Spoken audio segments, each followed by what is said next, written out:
Here's some red flags that you'll get early on when you're dealing with a toxic person. My older kids are taking me out for Mother's Day, and look at this adorable outfit I'm going to wear from Cider. I love Cider if you've not checked it out. Let's get into it. On our first date at a restaurant, he was extremely quiet.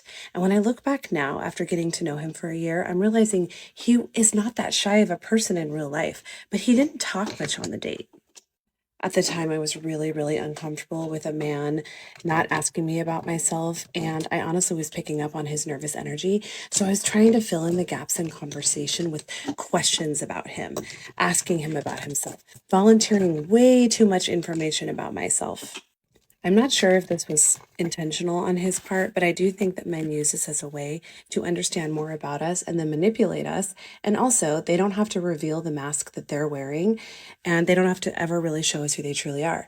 And I will say, after a year with this specific person, I never really got to know who he was. He never took down the mask.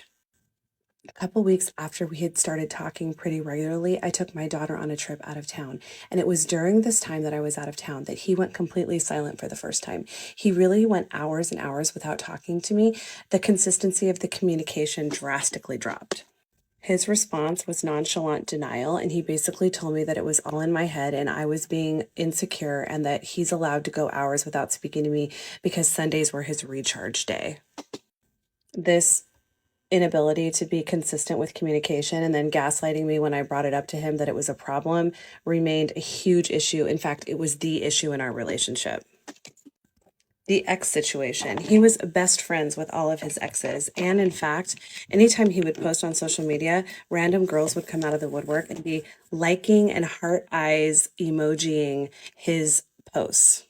He would just assure me that they were all his friends, and he just has all friends with all women. He doesn't have any male friends.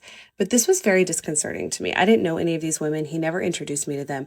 It's not like he hung out with them and talked to them on the regular. They literally were just his social media buddies.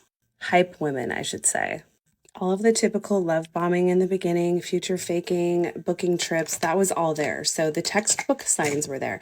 I'm trying to get into signs that are a little more covert. He had serious drama with his baby mama. He was constantly picking fights with her. He would have days where he would argue with her for hours on end. He wouldn't share with me, though, because I think he was embarrassed and he knew it was a red flag, but he was making her life a living hell and literally terrorizing her with drama. She, of course, was the narcissist, though, and it was all her fault, their problems. The biggest one, though, was he always was so aloof. He was wearing a mask consistently. He didn't want to get to know me. He never asked questions about me. He never dug deep into who I was as a person.